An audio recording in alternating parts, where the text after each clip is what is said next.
grab your impact, and we have a 27 millimeter on here. Put it to loosen, set it on that adjuster, and then watch this go.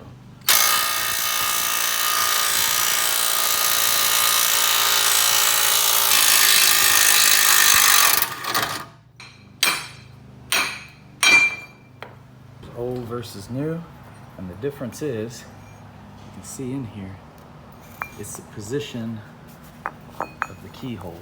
That one's pretty much top dead center, and this one's off just to the side some.